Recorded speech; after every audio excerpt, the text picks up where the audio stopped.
Sir कर क्या रहा है इसराइल, ये जानना है, और ये कब रुकेगा जा करके? नहीं, इज़राइल ने बहुत ही अच्छा एक तरह से पैंतरा खेला है।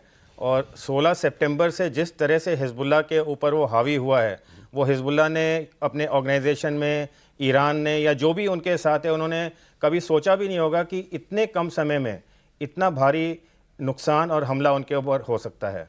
चाहे वो 17 सितंबर को जो पेजर्स अटैक हुआ, सिर्फ हिजबुल्लाह ही नहीं, पूरी दुनिया हिल गई कि ये हुआ क्या और कैसे हुआ। बिल्कुल। और जब तक कि लोग उसके बारे में सोच रहे थे कि भाई अच्छा, इसमें विस्फोटक कैसे डाला गया, रिमोट एक्टिवेशन कैसे किया गया, अगले दिन ही आपने देखा वॉकी टॉकी के ऊपर भी विस्फोट हो गया और बहुत सारे हिजबुल्लाह कार्डर्स मारे गए।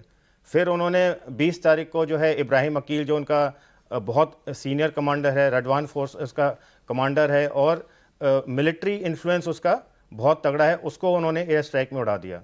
और इन सब के बीच अभी जब स्थिति का जायज़ा लिया ही जा रहा था कि क्या होगा क्या नहीं होगा, जिस समय नेतन्याहू यूएनजीए में अपना स्पीच दे रहा था, साथ ही साथ जैसे कि सिंक्रोनाइज करके, ऑर्केस्ट्रेट करके, उसके कुछ ही मिनट बाद एयर स्ट्राइक हुआ बेरूत में, जिसमें उनका हिजबुल्लाह का कमांडर नसरुल्लाह मारा। लोग कह रहे हैं ये भी डिकॉय था एक किस्म का, कि भाई हिजबुल्लाह का गार्ड डाउन हो, कि भाई इनका तो प्राइम मिनिस्टर गया हुआ, अभी वहां बोलेगा जाकर के अमेरिका में, अभी थोड़ी हमला कर देगा ये किसी पे।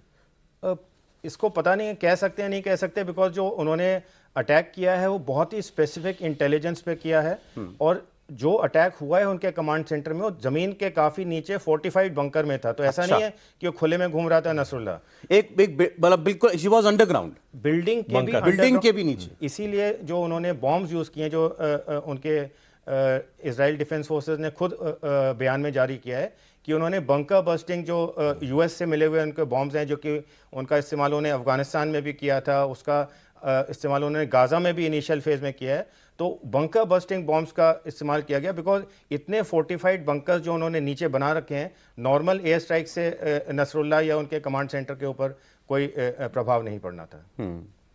तो अब समझ में आ रहा है ना कि वो पेजर अटैक्स, वॉकी टॉकी का बम बन जाना, ये सब कुछ एक कड़ी में था, मतलब एक चेन में था। और यहाँ तक अब सर, अब ये सवाल है कि यहाँ से आगे क्या, नेक्स्ट इजराइल का एंड गेम क्या है? नहीं, इजराइल ने अभी मन बना लिया है कि इस बार जो है, जो मौका मिला है या जो एक स्थिति बन के आई थी, इस बार उन्होंने पूरा काम तमाम करना है और हमेशा के लिए उनके जो बॉर्डर्स पे जो थ्रेट थी उसको उन्होंने ख़त्म करने की कोशिश की है। गाज़ा को उन्होंने ऑलमोस्ट जैसे कहते हैं फ्लैटन कर दिया है। हमास की फाइटिंग कैपेबिलिटी बिल्कुल एलिमिनेट कर दी है, 80 से 90% फाइटिंग कैपेबिलिटी खत्म हो गई है।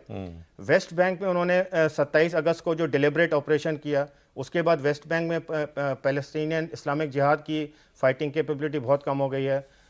वेस्ट बैंक बता दें व्यूअर्स को कि इजराइल के नक्शे के अंदर ही आपको एक पीस फिट हुआ मिलेगा वेस्ट बैंक के नाम से। हाँ। उसमें मतलब जो उसमें अरब पॉपुलेशन काफी है। करेक्ट। एंड गाजा की बदले वेस्ट बैंक ज़्यादा इंपॉर्टेंट है, बिकॉज पीएलओ का जो मेन हब है, जो मेन गढ़ है, वो वेस्ट बैंक में है। जेरूसलम वेस्ट बैंक में है, रमल्ला वेस्ट बैंक में है। सो गाजा स्ट्रिप तो एक बहुत पतली सी जोग्राफिकल स्ट्रिप थी, जो कि पार्ट ऑफ जैसे कहते हैं पैलेस्टीनियन स्टेट के रूप में माना जा रहा था। बट वेस्ट बैंक है एक्चुअल जो साइज में भी बड़ा है और पॉलिटिकली एंड स्ट्रेटेजिकली भी। और जेरूसलम वहां पर है मोस्ट जेरूसलम, तो वहां पर वो पूरी तरह वहां पे भी फर्म ग्रिप में है। फर्म ग्रिप में। अब बस बचा था नॉर्थ में, जो कि था लेबनान और हिजबुल्लाह। तो 16 सितंबर को उन्होंने पब्लिकली अनाउंस किया कि हमारे जो 3 वॉर ऑब्जेक्टिव्स थे गाजा वॉर के, उसमें हम चौथा ऑब्जेक्टिव आज ऐड कर रहे हैं कि हमने अपने जो सेटलर्स हैं उनका सेफ रिटर्न नॉर्थ की तरफ इंश्योर करना, जो उनके रॉकेट्स की वजह से इनको छोड़ना पड़ा था। So that was a very clear indication कि भाई अब गाजा की लड़ाई तकरीबन खत्म हो गई है, वेस्ट बैंक काबू में है, अब सिर्फ इसको खत्म करना है। और वो भी ऑलमोस्ट कर ही दिया उन्होंने। अब